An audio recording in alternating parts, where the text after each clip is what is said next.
Halo, coba deh bayangin kalau Anda itu seorang arsitek digital. Tapi yang mau kita bangun hari ini bukan gedung bertingkat ya. Kita bakal ngebangun sebuah pengalaman belajar. Di pembahasan kali ini, kita bakal buka semacam 3D Architect Toolkit untuk ngerancang kelas IPS, ilmu pengetahuan sosial, yang dinamis, interaktif dan pastinya jauh banget dari kata ngebosenin. Kita jujur-jujuran aja deh.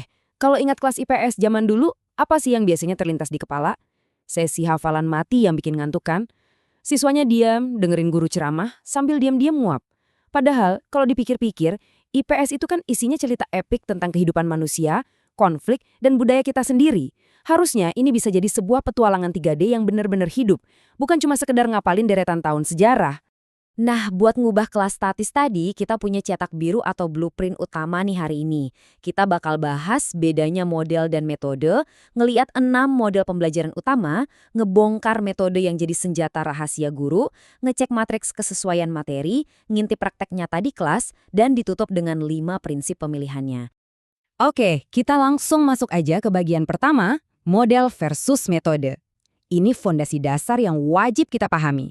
Kalau kita pakai kacamata arsitek tadi, bedanya tuh kelihatan banget.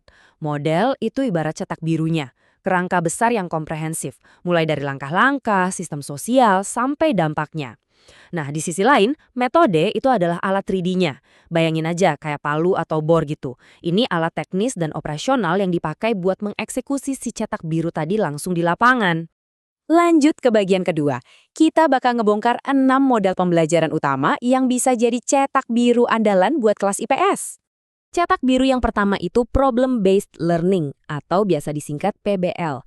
Ini tuh kayak mahakaryanya Howard Barrows. Kenapa unik? Karena PBL selalu dimulai dengan masalah nyata yang nggak terstruktur.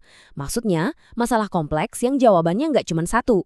Contohnya nih, kenapa sih daerah kita sering banget kebanjiran? Dari masalah itu, siswa mulai berorganisasi, investigasi mendalam, bikin solusi, sampai akhirnya evaluasi. Jadi mereka bukan cuma duduk manis dengerin, tapi benar-benar jadi pemecah masalah yang aktif.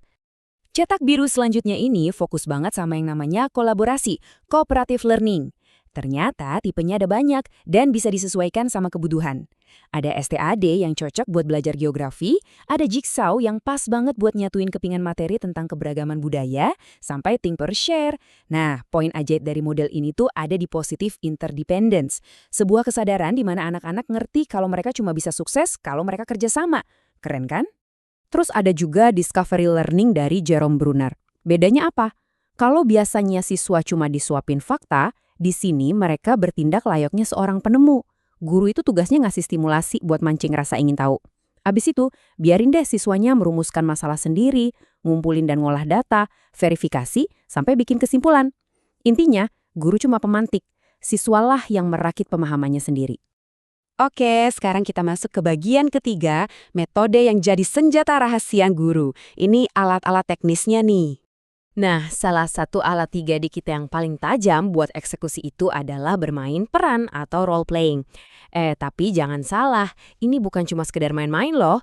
Diinisiasi sama Jacob Levi Moreno, metode ini luar biasa kuat buat pelajaran IPS. Kenapa coba? Karena anak-anak nggak cuma baca nama tokoh di buku, mereka benar-benar seolah memakai sepatu karakter tersebut, ngerasain langsung gimana sih emosi dan perspektif dari sebuah konflik sosial atau peristiwa sejarah. Senjata rahasia lainnya, bercerita. Jerome Bruner pernah bilang gini, narasi adalah cara berpikir fundamental manusia. Kalimat ini valid banget buat nunjukin pentingnya storytelling. Dalam IPS, bercerita itu ibarat ngubah fakta 2 dimensi yang datar jadi realitas 3 dimensi yang hidup. Ini bikin siswa punya ikatan emosional, entah itu sama pahlawan lokal atau peristiwa di masa lalu. Sip, kita lanjut ke bagian keempat, matriks kesesuaian materi IPS. Gimana sih cara mencocokkan topik sama alat yang tepat? Gini, kita kan nggak mungkin ya pakai palu buat masang sekrup. Nah, disitulah matriks kesesuaian ini benar-benar jadi penyelamat. Ini tuh ibarat peta navigasi kita. Misalnya kalau lagi bahas topik kenampakan alam, pakai discovery learning, terus digabung sama metode karya wisata, itu udah pasangan paling sempurna deh. Tapi beda cerita kalau materinya syarat nilai, kayak perumusan Pancasila. Itu bakal lebih ngena kalau kita pakai problem-based learning yang dipaduin sama simulasi. Pemahaman yang didapat anak-anak bahkan jauh lebih mendalam. Masuk ke bagian kelima, praktik di kelas nyata. Gimana jadinya kalau skenario ini diterapkan langsung di lapangan? Ngomongin teori emang gampang, tapi mari kita lihat bentuk aslinya. Bayangin ada kelas berdurasi 120 menit buat anak kelas 5 yang lagi bahas kemerdekaan Indonesia. Cetak biru utamanya pakai inquiry learning, alat bantunya role playing. 30 menit pertama, anak-anak mengidentifikasi foto-foto bersejarah. Terus, 60 menit berikutnya masuk fase inti, di mana mereka mulai investigasi dan meranin tokoh utama. Terakhir, ditutup dengan 30 menit diskusi soal apa sih makna kemerdekaan di zaman sekarang. Beda banget kan? Gak ada hafalan, ini murni pengalaman nyata. Terus ada lagi nih, skenario buat anak kelas 6 tentang globalisasi. Guru arsitek kita milih PBL sebagai cetak birunya dan karya wisata virtual sebagai alat bantunya. Jadi siswa dikasih masalah tentang pelestarian budaya, terus diajak tur virtual ke museum dan ditantang buat bikin proposal solusi yang konkret. Asli, pendekatan kayak gini ngebikin suasana kelas jadi super hidup dan aktif. Dan sampailah kita di bagian ke-6, bagian terakhir. 5 prinsip pemilihan, biar kita nggak salah langkah pas milih model dan metode tadi. Biar bangunan pengajaran kita kokoh dan gak gampang runtuh, pegang teguh 5 prinsip ini. Pertama, pastikan selaras dengan tujuan pembelajaran. Kedua, selalu perhatikan karakteristik siswa. Yang cocok buat anak kelas 6, ya belum tentu pas buat kelas 4 kan? Ketiga, materinya harus relevan secara kontekstual dengan lingkungan lokal. Keempat, cek juga ketersediaan sumber dayanya. Dan kelima, yang gak kalah penting nih, selalu kasih variasi. Mulai dari model yang terstruktur, bangun ruang kelas yang aman dan demokratis, dan rajin-rajinlah nge-mix alat bantu biar kelasnya selalu kerasa seger dan gak monoton. Nah, sekarang Anda udah ngantongin blueprint yang sistematis dan alat bantu yang super tajam.